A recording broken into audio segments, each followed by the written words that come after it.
Texas is enormous, ridiculous, and almost impossible to fully understand from the outside. It has swamps and deserts and canyons and beach towns and forests, and somewhere in between all of that, it has communities that make you stop and ask how people ended up here and why they stayed. These are the 10 places in Texas that shouldn't exist, but people live there. Place 10, Uncertain, Texas, Harrison County. The name says it. Uncertain, Texas sits on the western shore of Caddo Lake in Harrison County, about 21 miles northeast of Marshall. As of the 2020 census, 85 people live there. The median age is 60.2 years. Almost 38% of residents are 65 or older. 0% are under 18. The population has been declining steadily since 1990, when it was 194. Nobody seems to have a firm plan about what comes next, which is fitting. Nobody is even certain how the town got its name, which is a level of consistency that deserves some credit. One story says steamboat captains in the 19th century had difficulty mooring their vessels along that stretch of shoreline and took to calling it Uncertain Landing. Another says the name came from residents being genuinely unsure whether they were in the United States or the Republic of Texas before the boundary was settled. And some of them preferred that ambiguity because it meant less taxation. A third version says a clerk filling out forms for the post office simply wrote Uncertain as a placeholder, and the name was never corrected. The town was formally incorporated in 1961, primarily to create a legal jurisdiction where alcohol could be sold, a motivation that explains a great deal about the character of the place and, arguably, about the character of Texas Town Incorporation generally. Many of that year's 213 residents were fishing camp operators. The town limits were drawn in an irregular shape specifically to include the restaurants and fishing camps along that stretch of Caddo Lake shoreline, and not much else. Caddo Lake itself is one of the more unusual bodies of water in Texas. It is the only naturally occurring lake of significant size in the state, a distinction that comes with an asterisk, because it was formed by a natural logjam on the Red River sometime in the early 1800s. A dam built in 1914 then raised the water level to accommodate oil drilling equipment, and the current dam was completed in 1971.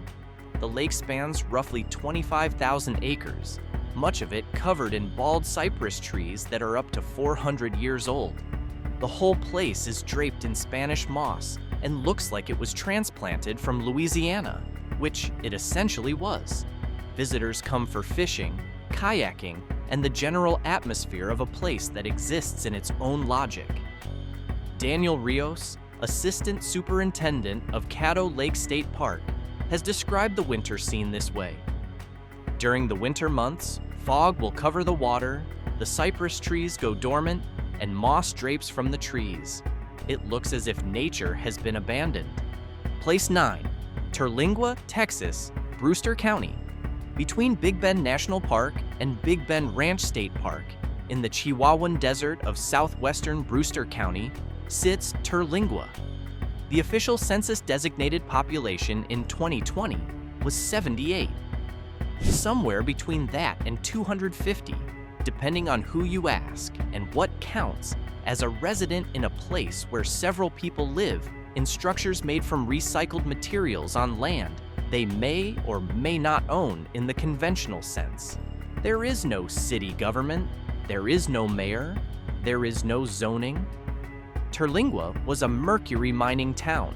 Cinnabar, the ore from which mercury is extracted, was discovered in the area in the mid-1880s, and by the early 1900s, Chicago businessman Howard E. Perry's Chiso's Mining Company had built a company town in the desert that eventually reached a population of around 2,000. Perry ran the entire operation from his Chicago office, issuing detailed instructions by coded telegraph, and built himself a mansion overlooking the town.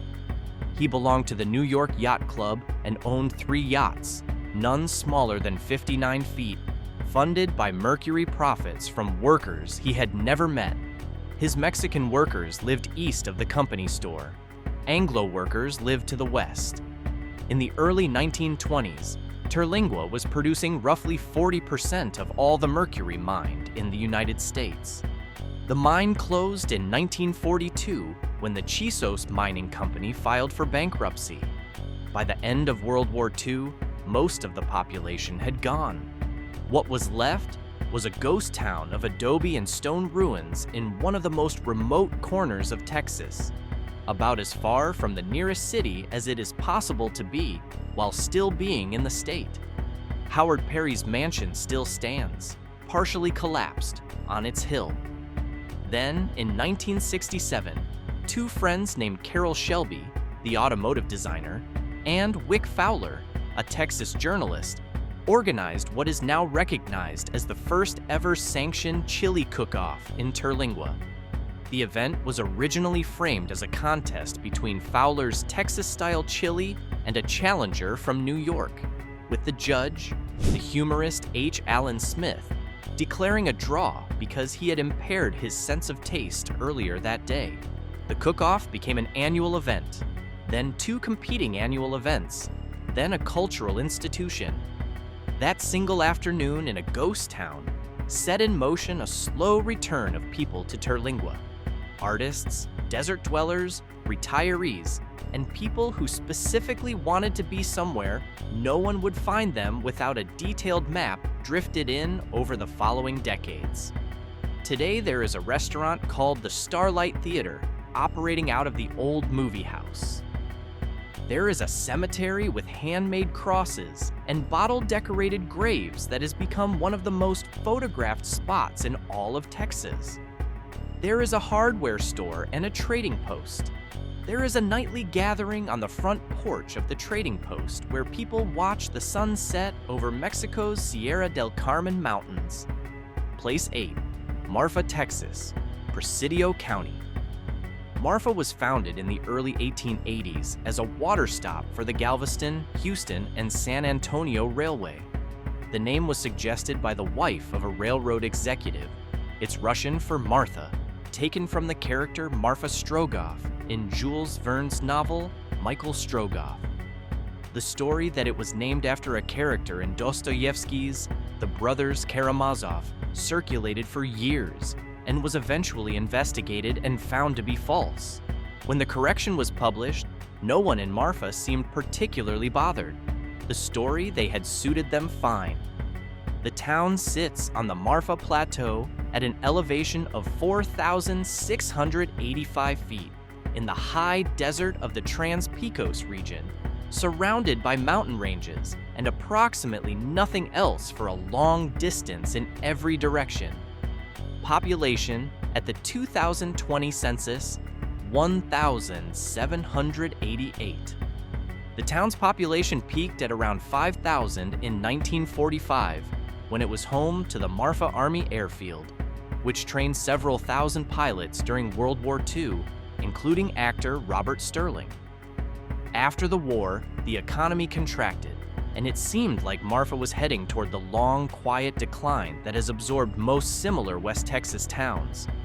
Then, in 1973, minimalist artist Donald Judd moved there from New York City, began buying and renovating old buildings and military structures, and eventually established the Chinati Foundation, a 340-acre museum complex permanently housing large-scale works by Judd and other artists, including Dan Flavin and John Chamberlain.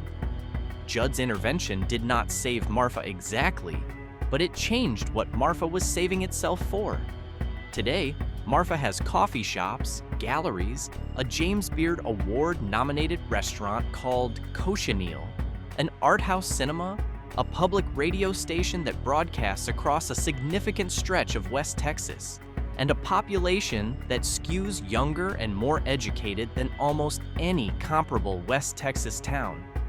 It also has the Marfa Lights, unexplained atmospheric phenomena first reported by a cowhand named Robert Reed Ellison in 1883, still reported today by visitors and locals alike, and still without a definitive scientific explanation that has satisfied everyone who has seen them. University researchers have proposed explanations involving atmospheric refraction of car headlights on distant highways. Longtime observers note that the lights were being reported nearly a century before those highways existed. There is a dedicated viewing area 9 miles east of town on US 67 where strangers gather nightly with binoculars and leave with varying degrees of certainty about what they saw. Prada Marfa, a permanently installed sculptural work by artists Elmgreen and Dragset that looks exactly like a Prada boutique, contains actual Prada merchandise from the fall 2005 collection that has never been sold and will never be sold, and has no commercial function of any kind, stands on US 67 between Valentine and Marfa. It opened in October 2005, was vandalized within 72 hours of opening, was repaired, and has been standing in the Chihuahuan Desert ever since. It is not a store. There is no door handle on the outside. Place 7, Cut and Shoot, Texas, Montgomery County. Cut and Shoot is 6 miles east of Conroe and about 40 miles north of Houston in eastern Montgomery County. It has a city hall, a police department, a fire station, a postal code, and as of the 2020 census, 1,087 residents. It is governed by an elected mayor and 5 city council members. By any definition, it is a real and functioning municipality. The name comes from a dispute in 1912. Accounts vary on the specifics. The argument was either about the design of a new church steeple, the question of who should be allowed to preach in the community building, or conflicting land claims among church members. But all accounts agree that the confrontation got heated enough that a small boy at the scene reportedly said, "I'm going to cut around the corner and shoot through the bushes in a minute." The boy's words stayed in people's minds, and over time, that phrase became the name of the community. That is how a place in Montgomery County came to have a name that sounds like the last thing you hear before something bad happens in a Western. For most of its existence, Cut and Shoot was a tiny, unincorporated settlement. Not incorporated, not on most maps, not particularly notable except to the people who lived there. What changed the trajectory was a boxer. Roy Harris grew up in Cut and Shoot, and in August 1958, traveled to Los Angeles to fight Floyd Patterson for the World Heavyweight Championship. He lost the fight. Patterson knocked him down 8 times before the referee stopped it in the 12th round. But Harris appeared on the cover of Sports Illustrated and was featured in Life magazine. His performance made national headlines and made Cut and Shoot, Texas, a household name for a significant portion of the American sports reading public. So much mail was addressed to Roy Harris, Cut and Shoot, Texas, that the U.S. Postal Service established a franchise post office for the community solely on the basis of that mail volume. Harris later became an attorney, and when the town formally incorporated in 1969, he was the lawyer who organized it. The population today is roughly 1,100. The city government operates. The name has not changed, and it is safe to say, never will. Place 6, Presidio, Texas, Presidio County. Presidio sits on the Rio Grande directly across from Ojinaga, Chihuahua, Mexico. It is the county seat of Presidio County, the largest county by area in Texas, covering roughly 3,855 square miles, and has a population of around 3,500. It is also, by most measurements and during most summers, one of the hottest places in the continental United States.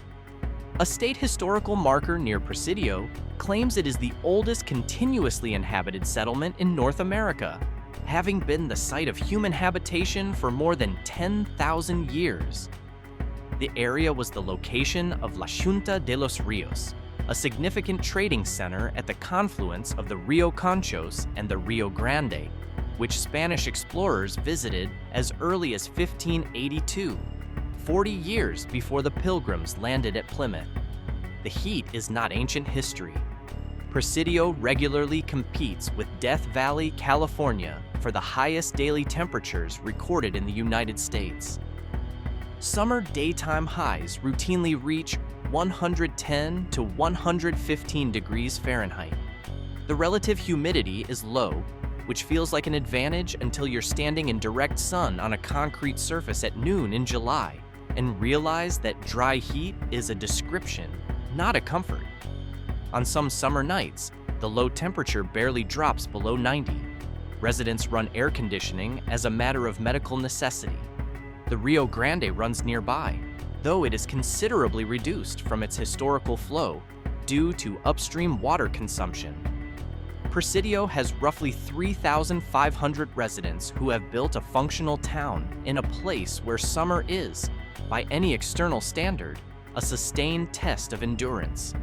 The economy runs on agriculture, primarily the Presidio Valley, which grows cantaloupes and onions of notable quality using Rio Grande water, and on the Presidio Ojinaga port of entry, one of the few year-round official land crossings between Texas and Mexico in this part of the border. The town has a school district, a medical center, a grocery store, and a history that predates the United States by several thousand years. The heat has never been adequate reason to leave. Place 5, Lookenback, Texas, Gillespie County. Lookenback has a permanent population of approximately 3 people. This is not an approximation made for effect.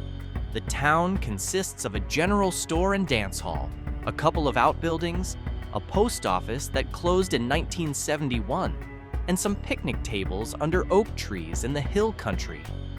It covers 9.142 acres of land between South Grape Creek and Snail Creek, about 13 miles southeast of Fredericksburg. The place was settled in the 1840s by German immigrants and named after the Luckenbach family. By 1904, the population had reached 492. By the 1960s, it was nearly a ghost town. A few buildings, aging residents, the general store barely functioning. In 1970, actor Geach Kook, rancher and humorist Hondo Crouch, and rancher Kathy Morgan bought the entire community. Post office, general store, saloon, land, and all for $30,000. Hondo Crouch became the self-described Imagineer and Clown Prince of Luckenbach and ran it as a gathering place for musicians, artists, and people with nowhere particular to be until his death in 1976. Then, in 1977, Waylon Jennings recorded Luckenbach, Texas, Back to the Basics of Love, written by Bobby Emmons and Chips Moman. The song reached number 1 on the Billboard country charts and number 25 on the pop charts, one of Jennings's biggest commercial hits, and an unlikely outcome for a song about a place most of its listeners had never heard of. Jennings himself had not visited Luckenbach before recording it. He recorded it in a studio session, it became famous, and suddenly, a gathering of buildings with 3 permanent residents had an international following and a weekend parking problem. The song remains closely associated with Luckenbach, despite Jennings's own reported ambivalence about it. He apparently felt he had better songs, but the public disagreed. People come for the live music, the dominoes on the porch, the cold beer under the trees, and the particular atmosphere of a place that exists mostly as an idea that got famous before anyone could stop it. Willie Nelson has played there. Jerry Jeff Walker recorded his live album, Viva Terlingua, in Luckenbach in 1973. The store sells souvenirs. The roosters wander the property. Nobody locks the doors. The town's position on most questions is that everybody is welcome and the specifics can be worked out later. Place 4, Lobo, Texas, Culberson County. Lobo is a ghost town in the Trans-Pecos region of West Texas, in Culberson County, on US Highway 90, about 12 miles south of Van Horn. It was formerly abandoned in 1991. The pecan trees are doing fine. The community's history begins in the mid-19th century, when a Bolson aquifer called Van Horn Wells was discovered in the area, the only reliable water source within 100 miles in any direction. The springs served the old San Antonio-El Paso Road, then the Butterfield Overland Mail Route, and then in 1882, the Southern Pacific Railroad, which established a watering stop and depot and named the station Lobo, after the Spanish word for wolf. The town grew modestly, sustained by railroad activity and ranching, then contracted as the railroad's importance diminished and the region's inherent difficulty reasserted itself. By the late 1980s, a man named Boyd Christ, a name that presumably created some memorable exchanges with notaries, was the primary figure in the community, attempting to sell the entire property for $60,000. No buyer materialized. In 1991, Christ departed, and Lobo became a proper ghost town. Then in 2001, 3 residents from Frankfurt, Germany purchased the property. They organized a film festival called Desert Dust Cinema, held in 2011, 2012, 2016, and 2018. They also planted a pecan orchard of more than 61,000 trees, now irrigated and producing. There is a campground within about a mile. Whether the town has been revived or simply converted into something new is a question the property doesn't answer with any particular urgency. Place 3, Palo Pinto, Texas, Palo Pinto County. Palo Pinto is the county seat of Palo Pinto County, sitting in the Cross Timbers region of north central Texas, about 80 miles west of Fort Worth. Its 2020 census population was 376 people. It has a functioning courthouse, a sheriff's office, and a county jail. There is a district clerk, a county judge, a tax assessor collector, and commissioners from 4 precincts. County government operates on the schedule of county government. All of this is administered from a town of 376. What makes Palo Pinto worth examining is not any single dramatic feature, but the quiet implausibility of the whole arrangement. A complete county administrative apparatus, serving a county of around 29,000 people, centered in a community smaller than most apartment complexes. The Palo Pinto County Courthouse, built in 1880 in native limestone in the Italianate style, still handles county business Monday through Friday. There is a county judge, there are commissioners. There is the full legal infrastructure of Texas county government, operating in a town the size of a mid-sized office building's staff. The courthouse is also, by local reputation, genuinely beautiful.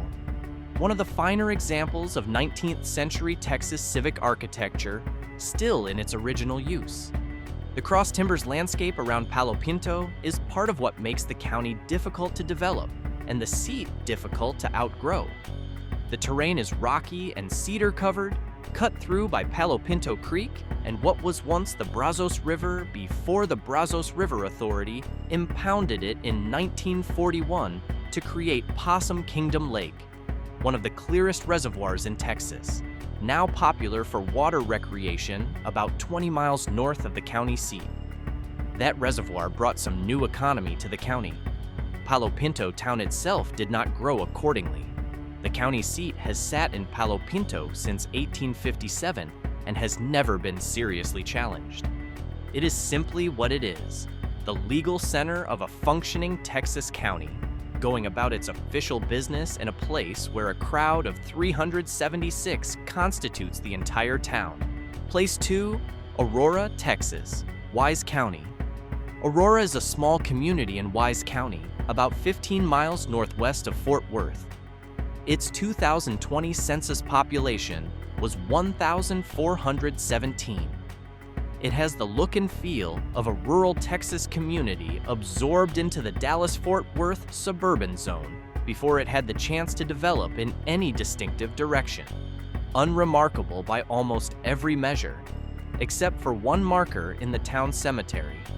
The marker, placed by the Texas Historical Commission in 1976, reads, in part, "Buried in this cemetery is the body of an unidentified extraterrestrial being, here since April 19, 1897. The story was originally published in the Dallas Morning News on April 19, 1897, written by local correspondent S.E. Hayden. His account describes a cigar-shaped airship traveling at low speed that flew over Aurora on the morning of April 17th, struck a windmill on the property of a Judge Proctor, and crashed with considerable force. The pilot was the only occupant, described as not of this world and evidently a native of Mars.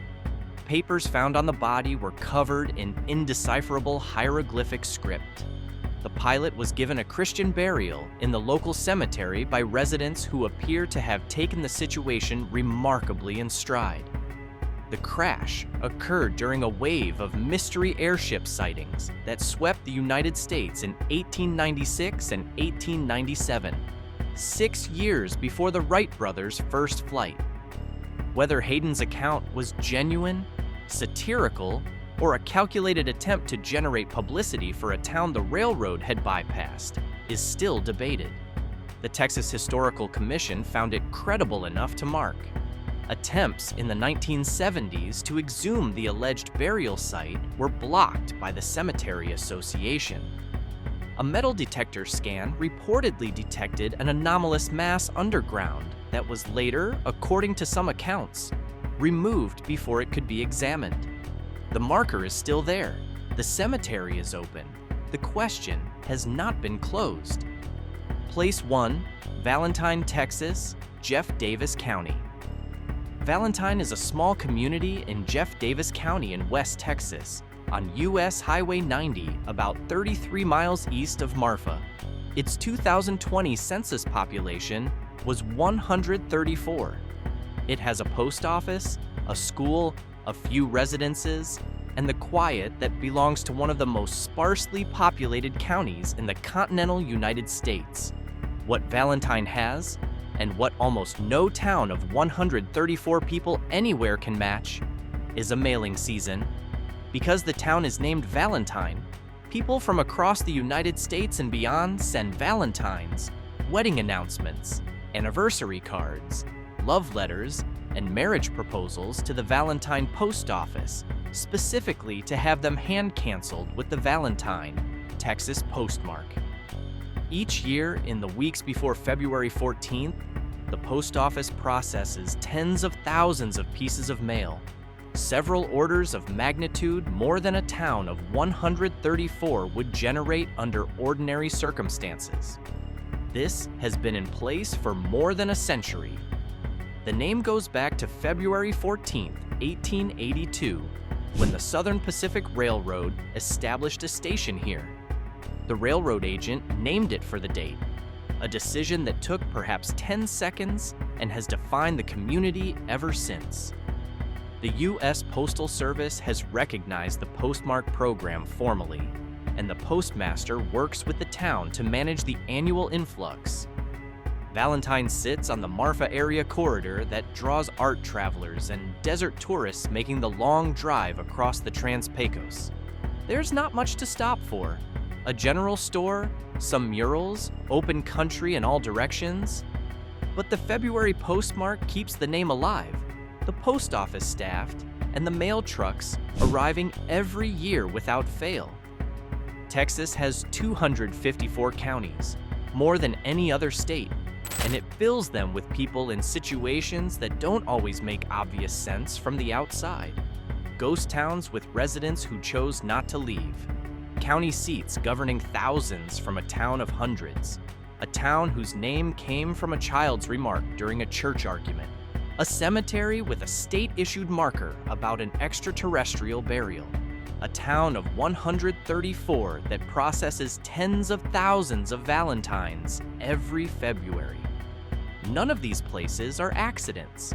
They are the product of specific histories, specific geography, and specific decisions by specific people who looked at what was in front of them and said, yes, this is where I will be. If there's a Texas place you think belongs on a list like this, put it in the comments. And if you're still here, subscribe. Texas is an enormous state, and we have barely started.